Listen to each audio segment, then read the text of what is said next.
Ah oui, le groupe annonce une perte nette de 3,4 milliards d'euros en 2023 en raison d'importantes dépréciations d'actifs. Atos entre en procédure amiable de conciliation avec ses créanciers et vise un accord pour restructurer sa dette de 4,5 milliards d'euros d'ici le mois de juillet. Mathieu Pechberti, ça va aller vite.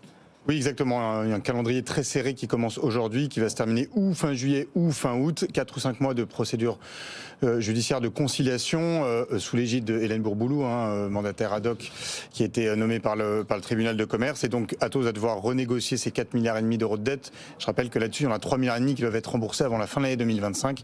Donc il faut absolument trouver une solution pour la fin de l'année 2024. Il est évident que les créanciers, que ce soit des fonds d'investissement ou des banques, vont devoir, entre guillemets, s'asseoir sur une large partie de leur dette, mais ça ne va pas résoudre la question qui est qui remettra de l'argent dans cette société. Atos a besoin d'être capitalisé.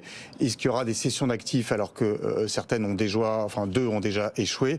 C'est la question aussi à laquelle la direction d'Atos et le président Jean-Pierre Mustier vont devoir répondre. Je rappelle qu'il y a 2, en tout cas, candidats à la reprise de tout ou partie des activités d'Atos. L'homme d'affaires tchèque Daniel Kretinsky, qui reste quand même en embuscade, et le premier actionnaire d'Atos, OnePoint, dont le fondateur David Layani, essaye de reprendre la société.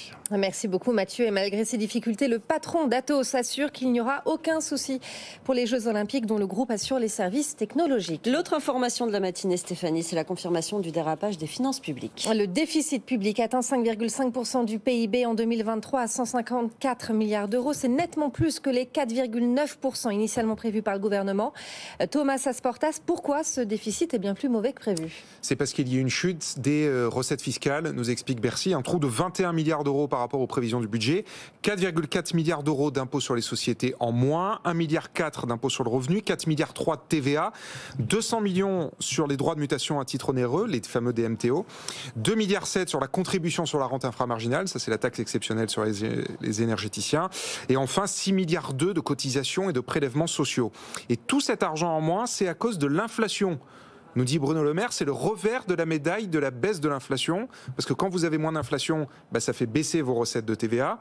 Et comme le SMIC est indexé sur l'inflation et que le reste des salaires suit le SMIC, ça fait à la fin moins de masse salariale et donc moins d'impôts sur le revenu et de cotisations sociales. Donc la bonne nouvelle sur l'inflation, quelque part, s'est transformée en piège pour Bercy, même si évidemment le ministère aurait pu anticiper la situation. Alors justement Thomas, quel est le plan de Bercy pour redresser les finances publiques? Alors Bruno Le Maire a donné 3 pistes ce matin. La première, sortir définitivement des aides exceptionnelles. Je vous rappelle qu'il reste encore une partie du bouclier tarifaire sur l'électricité. 2, les économies.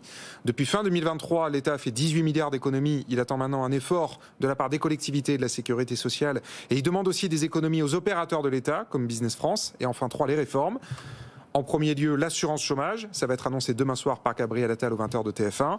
2, la simplification. Et enfin 3, la réforme des allègements de charges pour réduire les trappes à bas salaire. Et à noter que Bruno Le Maire reste opposé à toute nouvelle augmentation des impôts. On peut faire des économies sur la dépense publique sans aller piocher dans la poche des Français. C'est ce qu'il a déclaré ce matin sur RTL. Notez qu'un débat aura lieu à l'Assemblée nationale. Ce sera le 29 avril. On en vient à ces tensions entre les syndicats de casinos, Stéphanie. FO, le premier syndicat du groupe, annonce qu'il quitte l'intersyndical après des désaccords, notamment sur la stratégie à adopter sur les NAO et l'accord de méthode. Les nouveaux dirigeants doivent prendre les commandes de Casino demain. Les propriétaires de Galeries Lafayette, la famille Moulin, vend des parts dans Carrefour. Il cède ainsi sa place de premier actionnaire à l'issue de l'opération. La participation de la famille dans le distributeur passe de 13,7% du capital à 7,7% du capital. Le capital investissement reprend des couleurs. Selon le dernier baromètre de France Invest, les investissements sont repartis à la hausse au deuxième semestre 2023 à 10,8 milliards d'euros contre 10,2 milliards au premier semestre. Il y a un redémarrage des opérations entre 50 et 100 millions d'euros, les grosses opérations ayant davantage souffert du contexte de taux élevés. L'État espagnol acquiert 3% du capital de de Telefonica avant de monter jusqu'à 10%, comme l'a demandé le Premier ministre Pedro Sanchez. Une opération qui intervient 6 mois après l'arrivée surprise de la compagnie saoudienne STC dans le capital de l'opérateur. Il a acquis 2,1 milliards d'euros, 9,9% du capital pour 2,1 milliards d'euros. Enfin, on termine avec l'ancien dirigeant de WeWork qui a déposé une offre de rachat sur le groupe qu'il a créé en 2010, dont il a été débarqué 9 ans plus tard. Adnan Neumann propose au moins 500 millions de dollars et pourrait même monter jusqu'à 900 millions selon le Wall Street Journal et CNBC. Actuellement en redressement judiciaire, WeWork a déposé le bilan en novembre dernier. Voilà, c'est une histoire qui n'est pas encore terminée. Merci beaucoup.